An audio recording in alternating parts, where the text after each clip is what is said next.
All right, y'all. So this is a story that flew under the radar a little bit, but I wanted to bring it to your attention.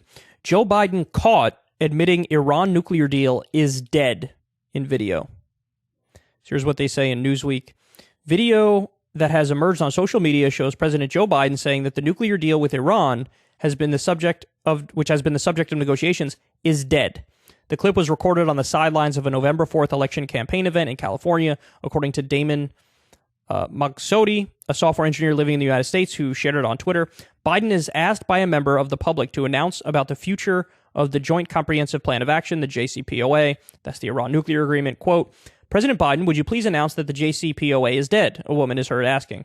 Biden responded, no, adding that he could not say exactly why, quote, for a lot of reasons, quote, it is dead, but we're not going to announce it, he said, before adding, long story. The woman then said, we just don't want any deals with the mullahs, referring to the ruling regime in Iran, which has clamped down on protests throughout the country. Newsweek has contacted the White House for comment, and that's all we got here. So Joe Biden was getting pressure at this event to not do the nuclear deal, but he basically admitted, yeah, man, the thing is dead. Look, this is one of Joe's biggest failings, in my opinion. This was a layup issue. So you had Obama and Biden.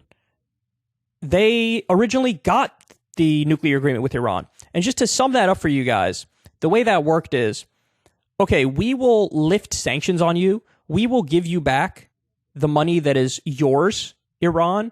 And in return for that, you need to allow in the IAEA, the International Atomic Energy Agency, which is a branch of the UN, to basically regulate your nuclear program and monitor your nuclear program, and they'll be able to figure out how much you've enriched and to what percentage, and if you're on the way to a weapon.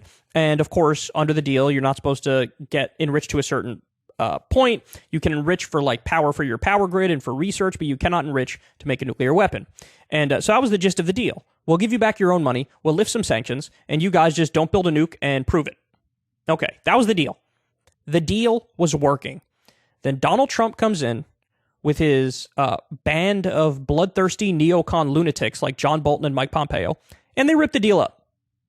Now, what I always found ironic and hilarious is that they ripped up the Iran deal at the same time they were trying to do an Iran-like deal with North Korea.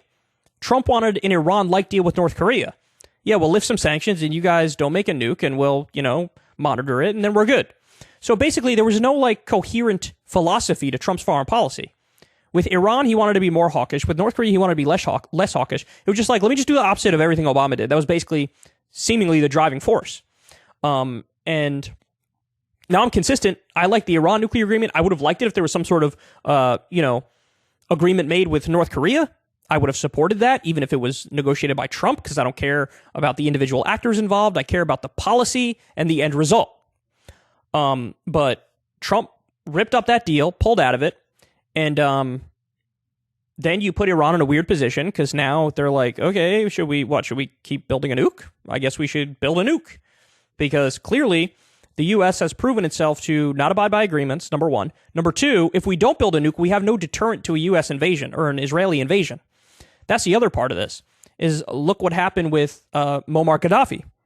So Libya gave up their nuclear weapons and their weapons of mass destruction, and then in response to that, the U.S. helped topple him anyway. So the lesson from that is you better have a nuclear weapon to protect yourself from the West. That's the lesson from that. And so Biden campaigned on, hey, I'm going to get back in it. And then he got in there and he didn't get back in it. And he dragged his feet and he said, oh, well, we're going to renegotiate parts of it.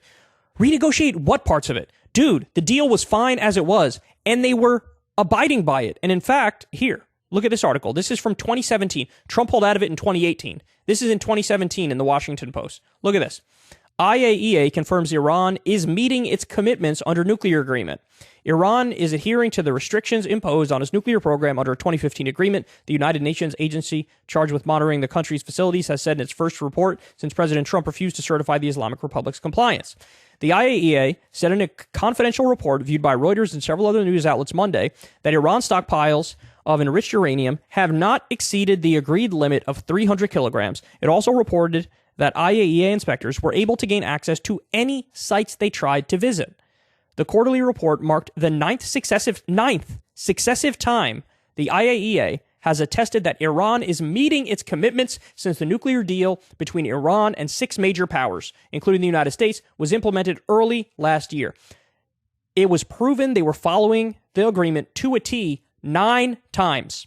And then the U.S., by the way, Congress was a perpetrator here too, because they passed something which imposed new sanctions on Iran when one of the terms of the deal was you can't do any new sanctions on Iran. Congress did that. Trump ripped up the deal. Joe Biden said, I'm going to get right back in it if I become president. He got back as president, and he didn't get back in it. And for what? Why? Because you're getting pressure from like Netanyahu and Israeli neocons behind the scene because they want to topple the Iranian government, so they're forcing you to go along with that bullshit? Fucking ridiculous. Fucking ridiculous. Shame on Joe Biden for this. Now, look, I get it. I support the protesters in Iran who are trying to make Iran more fair, more equal, more just. No more like, fucking morality police telling you what you can and can't wear. No more murdering people over fucking nothing. I'm 100% with the protesters, but I'm also 100% for a nuclear agreement because I don't want a war. I don't want a war, and I want to help the citizens of Iran, the civilians in Iran. And the way to do that is to lift the economic sanctions. So, fucking unbelievable. I think that had a lot to do with it, to be honest. I think the protests had a lot to do with it. The Iran nuclear deal being dead. Because Joe was like, it's a long story, it's complicated. But either way, look, yet again, he's a cuck.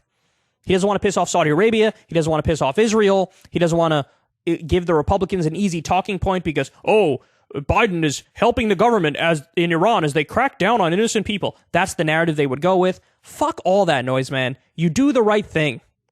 But he's not going to do the right thing. Even though he said on the campaign trail, I'll get right back in that deal, he did not get back in that deal. Pathetic, pathetic L from Biden on this one. Hey, y'all, do me a favor and like and subscribe. It helps out big time in the algorithm. Click the bell as well for notifications when videos drop. And watch that video on screen right now. You know you want to.